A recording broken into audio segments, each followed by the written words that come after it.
Fala pessoal, tudo bom? Aqui é o professor João Gabriel e nesse vídeo aqui a gente vai comentar sobre o Decreto-Lei 9295 de 1946. É um instrumento que criou o Conselho Federal de Contabilidade, definiu as atribuições do contador e além de dar outras providências, tá? Antes da gente ir para o conteúdo em si, deixa eu só pedir duas coisas aqui para você. Primeiro, se inscreve aqui no canal ativando o sininho da notificação, que aí você vai ser sempre avisado quando a gente postar coisa nova aqui, tá? E o segundo pedido é, se gostar desse vídeo aqui, deixa uma curtida, dá um joinha, dá um like nele, que ajuda bastante o nosso trabalho, combinado? Então é isso, pessoal. Agora sim, vamos para a leitura do conteúdo. E aí a gente vai ler tudo que tem aqui, e o que for mais importante a gente para e comenta, certo? Então vamos lá, Decreto-Lei 9295 de 46, não é? Ele é dividido em alguns capítulos, cujo capítulo 1 ele vai tratar do Conselho Federal de Contabilidade e dos conselhos regionais. Então, o artigo 1º inicia dizendo que ficam criados o CFC e os CR6, de acordo com o que preceitua esse presente decreto, né? Então, ó, artigo 2. A fiscalização do exercício da profissão contábil, assim entendendo-se os profissionais habilitados como contadores e técnicos, será exercida pelo CFC e pelos CR6 a que se refere o artigo 1º aqui, tá? Então, quem fiscaliza os profissionais da área é o Conselho, tanto o federal quanto os regionais. A sede do Conselho Federal tem que ficar no Distrito Federal e todos os regionais estão subordinados ao Conselho Federal, tá bom? Artigos 4 e 5 foram revogados, e aí o artigo 6 vai dizer quais as atribuições do CFC. Primeira, organizar o seu regimento interno. Segunda, aprovar os regimentos internos dos CR6, modificando, se necessário, né, esses regimentos, a fim de manter uma respectiva unidade de ação. Tomar conhecimento de quaisquer dúvidas suscitadas nos regionais e tirar essas dúvidas. Decidir, em última instância, os recursos de penalidade impostos pelo CR6. Isso aí, inclusive, está em conformidade com o Código de Ética, né? O CRC ele julga, mas você pode subir o recurso para o federal, e ele vai decidir em última instância sobre aquelas penalidades. Letra E, publicar o relatório anual de seus trabalhos, em que deverá figurar a relação de todos os profissionais registrados. E, por fim, regular acerca dos princípios contábeis, do exame de suficiência, do cadastro de qualificação técnica, que atualmente a gente tem os cadastros de auditor e perito, né? E dos programas de educação continuada, bem como editar as normas brasileiras de contabilidade, tanto as técnicas quanto as profissionais. Isso aqui é uma redação dada a partir de 2010, tá certo? Então vamos lá. Sétimo, artigo 7º. Ao presidente do CFC, né, compete, além da direção do conselho, a suspensão de qualquer decisão que o mesmo tome e que lhe pareça inconveniente. Então, o presidente do conselho tem essa autonomia, tá? Parágrafo único. O ato da suspensão ele vigora até um novo julgamento do caso, para a qual o presidente convocará a segunda reunião no prazo de 15 dias a contar do ato, e se no segundo julgamento o conselho mantiver por 2/3 do seu membro a decisão suspensa, ela volta a entrar em vigor imediatamente. Tá certo? Artigo 8º. Qual a renda do CFC? Primeiro, é 1/5 da renda bruta de cada CRC, de cada regional, nela não se compreendendo o que for a título de doações, legados e subvenções. Então, é a renda excetuando doações, legados e subvenções. B, doação e legados diretamente ao CFC e subvenções governamentais diretamente ao CFC. As que forem dos regionais ficam para os regionais, tá? Artigo 9º. Os conselhos regionais serão organizados nos moldes do Conselho Federal, cabendo a este fixar-lhes o número de componentes, determinando a forma e da eleição local para sua composição, inclusive do respectivo presidente. Então, os conselhos regionais eles seguem o padrão, vamos assim dizer, do Conselho Federal, que vai fixar o número de componentes e a forma da eleição. O mandato dos presidentes dos conselhos de contabilidade é disciplinado pelo Decreto-Lei 1040, que em outro momento a gente vai comentar sobre ele, tá? E a forma que a eleição dos regionais é prevista também está no Decreto-Lei 1040, com redação alterada pela Lei 5730, ok? Esse decreto, em um outro momento, a gente vai discutir sobre ele também. Parágrafo único. O Conselho promoverá a instalação nos estados, nos territórios e nos municípios dos órgãos julgados necessários, podendo estender-se a mais de um estado a ação de qualquer deles.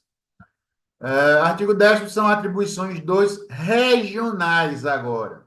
Expedir e registrar a carteira profissional, prevista lá no artigo 17, tá? Então, são os regionais que fazem esse tipo de trabalho, da carteirinha profissional. B, examinar as reclamações e representações escritas acerca dos serviços de registro e das infrações de dispositivos legais vigentes relativos ao exercício da profissão de contabilista, decidindo a respeito.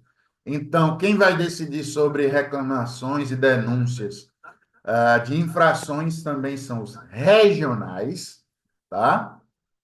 C, fiscalizar o exercício das profissões de contador e guarda-livro, impedindo e punindo as infrações e bem assim enviando às autoridades competentes minuciosos e documentados relatórios sobre os fatos que apurarem e cuja solução ou repressão não seja de sua alçada, ok?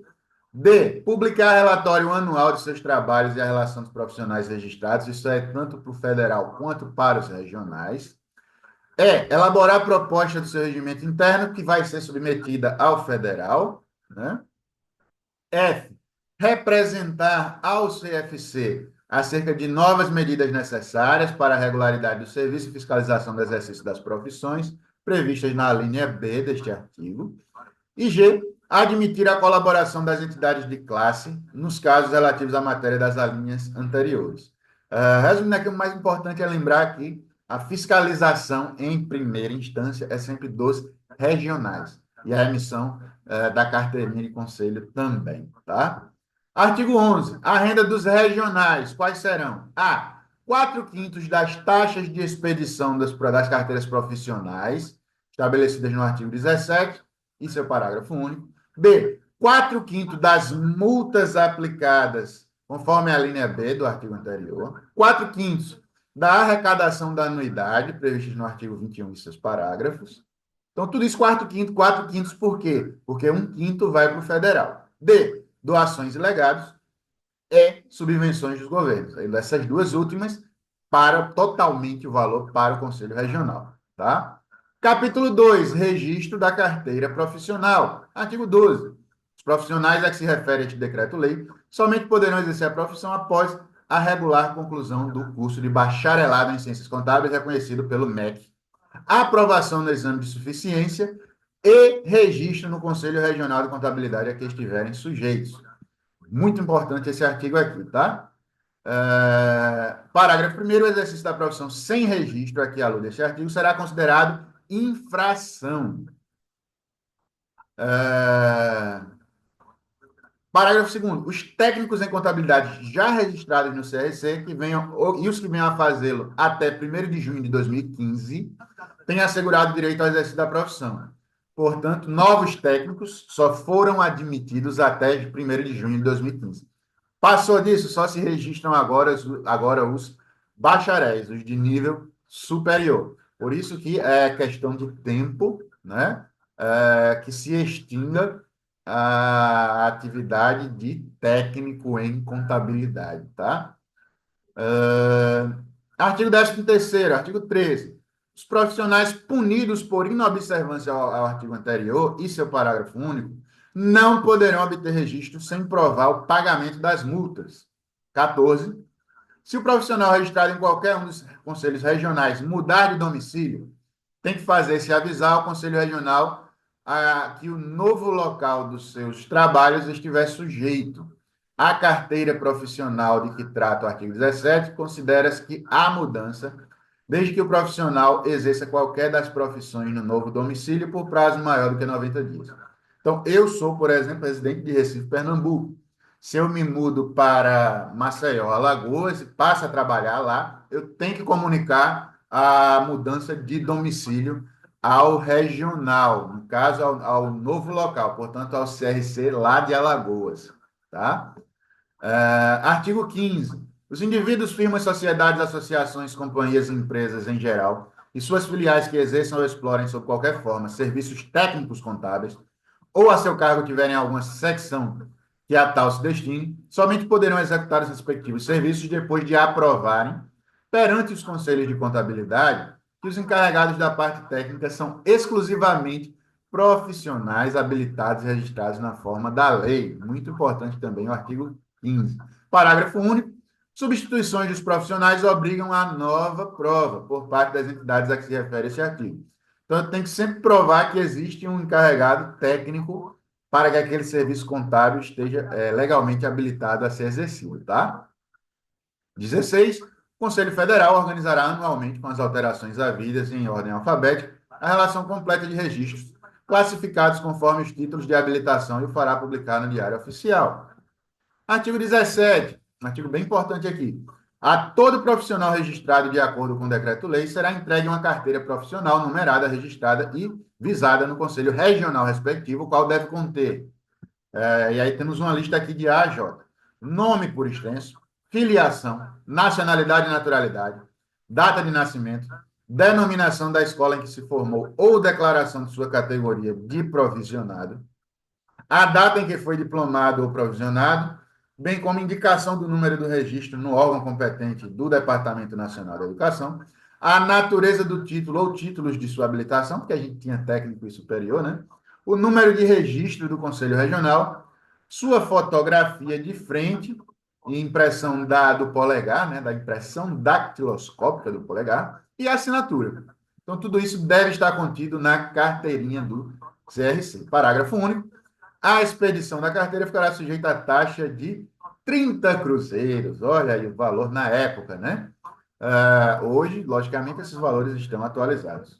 Artigo 18. A carteira profissional substituirá o diploma ou o título de provisionamento para os efeitos legais.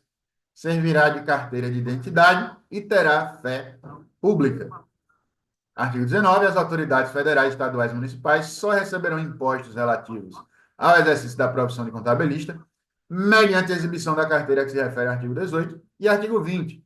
Todo aquele que, mediante anúncios, placas, cartões comerciais ou outros meios, se propuser o exercício da profissão de contabilista, em qualquer de seus ramos, fica sujeito às penalidades aplicáveis ao exercício ilegal da profissão, se não estiver devidamente registrado. Parágrafo único. Para fins de fiscalização, ficam os profissionais obrigados a declarar em todo e qualquer trabalho realizado e nos elementos previstos neste artigo a sua categoria profissional de contador ou guarda-livros, a gente não usa mais esse termo, né? Bem como o número do seu registro do Conselho Regional. É obrigatório informar em trabalho de contabilidade, certo? Capítulo 3 da anuidade devida aos conselhos regionais. Os profissionais registrados nos regionais serão obrigados a pagar a anuidade. Parágrafo 1º. Pagamento será efetuado até 31 de março de cada ano, devendo no primeiro ano do exercício de profissão realizar-se por ocasião de ser expedida a carteira profissional. Parágrafo 2º. As anuidades pagas após 30 de março serão acrescidas de multas, juros e atualização monetária nos termos da legislação. Na fixação do valor das anuidades devidas ao Conselho Federal e aos regionais, serão observados os seguintes limites: R$ 380 para pessoas físicas e R$ 950 para pessoas jurídicas.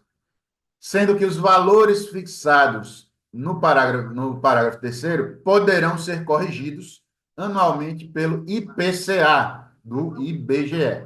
Então, esses valores aqui a partir de 2010. Então, de lá para cá, todo ano se corrige pelo IPCA do IBGE.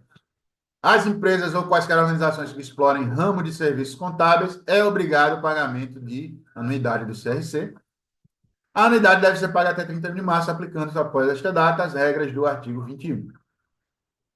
Parágrafo segundo, o pagamento da primeira anuidade deverá ser feito por ocasião da inscrição inicial no Conselho Regional. Ok.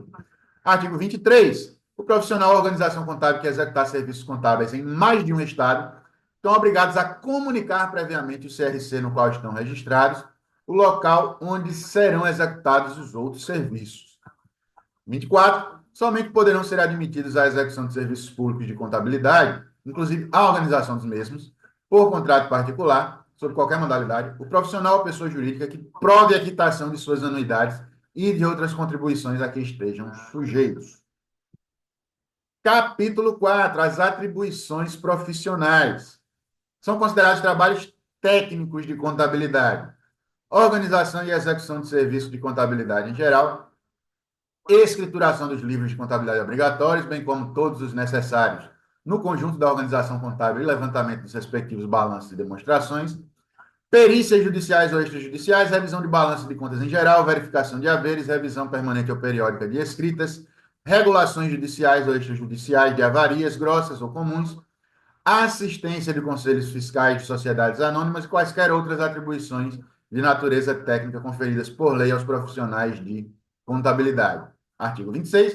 Salvo os direitos adquiridos ex vi, do disposto do artigo 2º do Decreto 21033 de 32, as atribuições definidas na linha C do artigo são privativas dos contadores diplomados, certo? Então, todas as atividades que a gente comentou aqui, na linha C, somente contadores devem executar. Capítulo 5, penalidades. As penalidades ético-disciplinares aplicáveis por infração do exercício legal da profissão são as seguintes. Então, vamos lá. A. Multa de 1 a 10 vezes o valor da anuidade do exercício em curso aos infratores dos artigos 12 e 26 do Decreto-Lei. Multa de 1 a 10 vezes os valores aos profissionais e 2 a 20 o valor do exercício, da unidade de exercício às empresas, quando se tratar de infração aos artigos 15 e 20 dos seus respectivos parágrafos.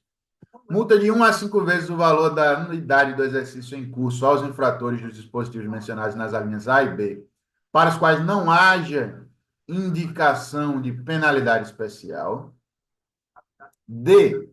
Suspensão do exercício da profissão, pelo período de até 2 anos, aos profissionais que, dentro do âmbito de sua atuação e no que se referir à parte técnica, forem responsáveis por qualquer falsidade de documento que assinarem e pelas irregularidades de escrituração praticadas no sentido de fraudar rendas públicas. Letra E, item E, né, a linha E, perdão, suspensão do exercício da profissão de 6 meses a 1 ano ao profissional com comprovada incapacidade técnica do desempenho das suas funções, a critério do Conselho Regional que tiver sujeito, facultada, porém, ao interessado ampla defesa. F.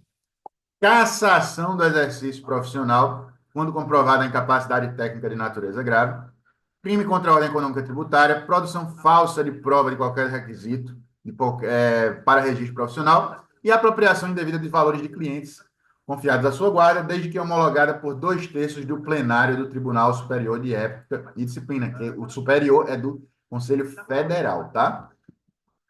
G. Advertência reservada, censura reservada e censura pública, nos casos previstos no Código de Ética Profissional dos Contadores, tá? Isso aqui é tirado exatamente lá do Código. E aprovado no Conselho Federal e Regionais de Contabilidade, conforme previsto no Decreto-Lei 1040, de 21 de outubro de 69. Artigo 28. São considerados como exercendo ilegalmente a profissão e sujeitos à pena estabelecida na linha A do artigo anterior, profissionais que desempenharem qualquer função específica na linha C do artigo 25, sem possuir devidamente legalizado o título a que se refere ao artigo 26 deste decreto-lei. Essa é mais aplicável à questão de você ser técnico e estar exercendo as atividades lá da linha C sem ser nível superior, tá? B. Os profissionais que, embora legalmente habilitados, não o fizerem ou com referência a eles não for feita a comunicação exigida no artigo 15. Artigo 29. Profissional suspenso do exercício da profissão fica obrigado a depositar a carteira profissional no CRC, que tiver aplicado a penalidade, até a expiração do prazo de suspensão, sob pena de apreensão desse documento. 30. A falta de pagamento de multa devidamente confirmada importará, decorridos 30 dias da notificação, a suspensão por 90 dias do profissional ou organização que nela tiver incorrido. Artigo 31. As penalidades estabelecidas neste capítulo não isentam outras em que os infratores hajam incorrido por violação de outras leis. Artigo 32. Das multas impostas pelo CR6, poderá, dentro do prazo de 60 dias contados da notificação, interpor recurso, sem o efeito suspensivo, para o Conselho Federal de Contabilidade. No parágrafo 1º, não se efetuando amigavelmente o pagamento das multas, serão cobradas pelo Executivo Fiscal, na forma da legislação vigente. Parágrafo 2º, os autos de infração, depois de julgados definitivamente contra o infrator, constituem títulos de dívida líquida e certa para efeito de cobrança, a que se refere o parágrafo anterior. Lembrando que julgar definitivamente é em segunda instância, né, no Conselho Federal. Parágrafo 3º. São solidariamente responsáveis pelo pagamento das multas os infratores e os indivíduos, firmas, sociedades, companhias, associações ou empresas a cujos serviços se achem. Tá? Então, existe essa solidariedade. As penas de suspensão do exercício serão impostas aos profissionais pelo Conselhos Regionais com recurso ao federal, isso aqui a gente já tinha comentado. As multas serão aplicadas no grau máximo quando os infratores já tiverem sido condenados por sentença passada em julgado em virtude de violação dos dispositivos legais, e no caso de reincidência da mesma infração, praticada dentro do prazo de 2 anos, a penalidade será elevada ao dobro da anterior. Então, resumindo, né, as multas variam de 1 a 10 anuidades do Conselho, tá? E suspensões de até 2 anos de exercício, ou definitiva, inclusive, né? Cassação definitiva, tá? Com esse agravante aqui do artigo 35, que se você ficar reincidente em menos de 2 anos, dobra o valor anterior, ok? E aí o capítulo 6, para finalizar as disposições gerais, ó, aos regionais fica cometido o cargo de dirimir quaisquer dúvidas suscitadas acerca das atribuições do capítulo 4, com recurso suspensivo para o federal, a quem compete decidir em última instância sobre a matéria. Os conselhos federais e regionais apresentarão anualmente prestação de contas aos seus registrados. A exigência de carteira profissional que trata o capítulo 2 somente será efetiva a partir de 180 dias, contados da instalação do respectivo conselho regional. Enquanto não houver associações profissionais ou sindicatos em alguma das regiões econômicas, a designação dos respectivos representantes caberá ao delegado regional do trabalho ou diretor do Departamento Nacional do Trabalho, conforme a jurisdição onde ocorrer a falta. A renovação do terço de membros do Conselho Federal, aqui à luz do parágrafo do artigo 5º, far-se-á no primeiro conselho mediante sorteio para os 2 triênios subsequentes. Hoje não é mais triênio, tá? A gente comenta isso quando a gente trabalhar uma outra legislação. O decreto entrou em vigor ainda em 46, né, 30 dias após a publicação do Diário Oficial, e revogam-se as disposições em contrário. Então, tá aqui, ó, Rio de Janeiro, 27 de maio de 46, tá? E esse aqui é, então, pessoal, o decreto-lei que criou o Conselho Federal, fala sobre os conselhos regionais, tratou dos conselhos regionais também, e a atuação do profissional contador e o que se chamava de guarda-livros, tá certo? Espero aí que você tenha gostado desse vídeo, tá? Que tenha compreendido um pouco aí do funcionamento e da missão dos conselhos, né? E da profissão contábil, tá certo? Se ficou qualquer dúvida, ou quer comentar alguma coisa, escreve aqui abaixo que a gente troca uma ideia, tá certo? E antes de encerrar aqui o vídeo, deixa eu só reforçar aqueles 2 pedidos do início. Deixa uma curtida aqui se você gostou dele, tá? E se inscreve aqui no canal. Valeu? Um forte abraço e até o próximo vídeo.